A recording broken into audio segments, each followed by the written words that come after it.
Leo hii tuna watu wengi ambao wamehamishwa kwa namna moja ama nyingine. Wewe msikilizaji ambao unanisikiliza majira haya, uko mahali hapo unaponisikiliza, ulikuwa ni mwanafunzi, lakini dakika hizi tunapozungumza, mapepo yalikuhamisha kutoka kwenye wanafunzi, sasa yamekupeleka kwenye uvutaji wa bangi, yamekutoa kwenye kusudi ambalo Mungu alikuwa amelikusudia uweze kuliishi, kwamba uweze kusoma, upate elimu nzuri, uweze kuwasaidia wazazi, uweze kusaidia familia. Lakini kuna namna ambavyo mapepo yamekuhamisha. Kumbuka maandiko yanatuambia mapepo ndiyo yaliyomuhamisha Mgelasi, sio kwamba alihama yeye kama yeye. Hakuhama yeye kama yeye, ila kuna kitu ambacho kilimuhamisha kutoka nyumbani.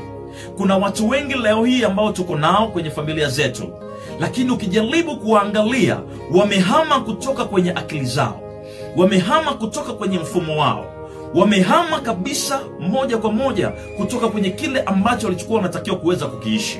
Kuna mtu amehamishwa kutoka kwenye kazi, alikuwa anafanya kazi vizuri, alikuwa anamtumikia Mungu wakati mwingine, lakini amehamishwa kutoka kwenye eneo hilo, amepelekwa kwenye eneo lingine. Na nini kilichomuhamisha? Kuna nguvu ambayo ndiyo iliyomuhamisha, na hiyo nguvu kama maandiko yanavyotuambia kwamba mapepo yalimuhamisha mtu yule kutoka nyumbani. Na Biblia inatuambia yalipomuhamisha kutoka nyumbani, yakampeleka kuishi makaburini. Siku zote alikuwa yeye ni mtu wa kuishi makaburini. Haleluya, watu wa Mungu. Natumaini kuna mtu mmoja ananisikiliza hapo. Ukisoma mstari wa 3, maandiko yanasema makao yake yalikuwa makaburini. Makao yake yalikuwa makaburini, wala hakuna mtu yoyote aliyeweza kumfunga tena.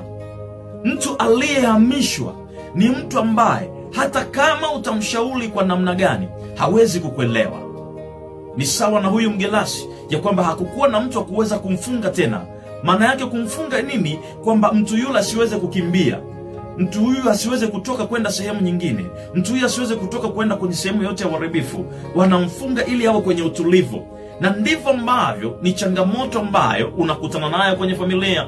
Unalia usiku na mchana kwamba nitamtulizaje huyu baba aweze kutulia nyumbani, nitamfanyaje huyu baba aweze kutulia nyumbani. Kumbe tayari ndani ya ufahamu wake ameshahamishwa kutoka kwenye ndoa na amepelekwa kwenye eneo lingine ambalo adui atakuwa na uwezo wa kuweza kumcontrol.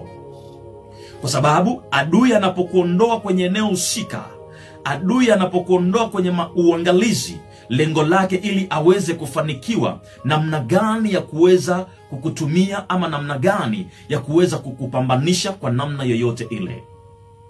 Tunamuona shetani anamwambia Mungu, tukisoma katika kitabu kile cha Ayubu sura ile ya 1 na mstari wake wa 10.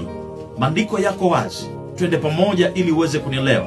Ayubu sura ya 1 na mstari wake wa 10. Biblia inasema, wewe hukumzingira kwa ukingo pande zote, pamoja na nyumba yake na vitu vyote alivyonavyo. Kazi za mikono yake umezibariki, nayo mali yake imeongezeka katika nchi. Pointi yangu iko hapa kwamba wewe hukumzingira kwa ukingo pande zote pamoja na nyumba yake. Kuna nguvu ambayo ilikuwa imemzingira Ayubu, lakini shetani alijua kabisa kwamba siwezi kufanya chochote kama nguvu hii ipo, na kama nguvu hii ipo itanizuia mimi kufanya jambo lolote lile. Akamwambia Mungu, wewe ndio umemzingira, lakini basi muondolee kile ulichomwekea uone.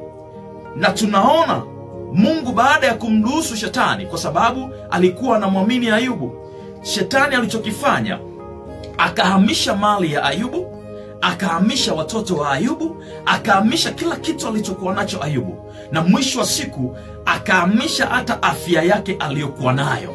Lakini kilichomsaidia Ayubu ni kwamba yeye alidumu kusimama katika msimamo ya kwamba hata kama shetani atahamisha vitu vyote, hata kama adui atahamisha vitu vyote, lakini kamwe sitaweza kubadilisha msimamo wangu wa kumfuata Mungu. Kamwe sitaweza kubadilisha msimamo wangu wa kumtumikia Mungu. Leo hii mahali hapo ulipo, yamkini kuna kitu ambacho kimeshahamishwa. Huenda kazi imehamishwa, huenda uchumi umehamishwa, huenda familia imehamishwa, lakini isikufanye wewe ukashindwa kuweza kumwamini Mungu, hata kama adui amekwamisha kwa namna gani, asubuhi ya leo nataka nikupe nguvu ama nikutie moyo unayenisikiliza majira haya.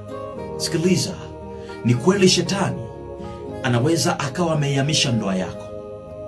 Ni kweli shetani anaweza akawa amehamisha familia yako. Ni kweli shetani anaweza akawa amehamisha uchumi wako. Lakini acha nikwambie, yuko Yesu Kristo ambaye ndiye tumaini letu. Yuko huyu Mungu aliyeziumba mbingu na nchi, ambaye ndiye nguvu zetu na msaada wetu uko katika yeye.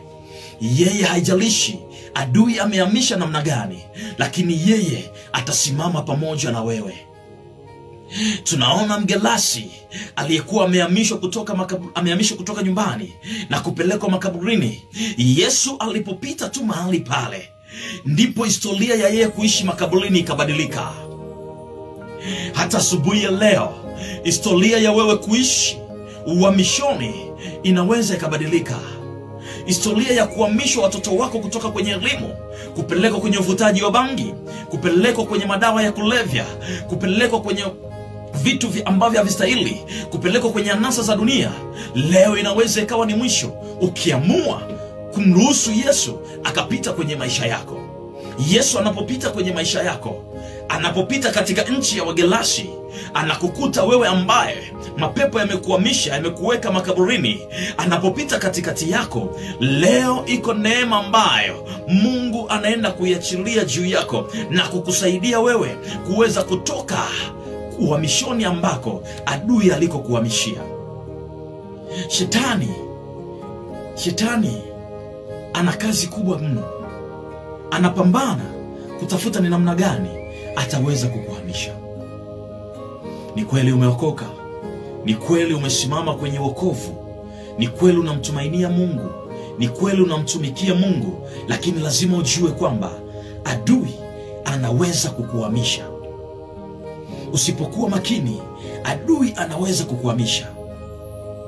Watu wengi leo tumekwazika, hatuendi makanisani. Kwa nini? Kwa sababu adui amekuhamisha.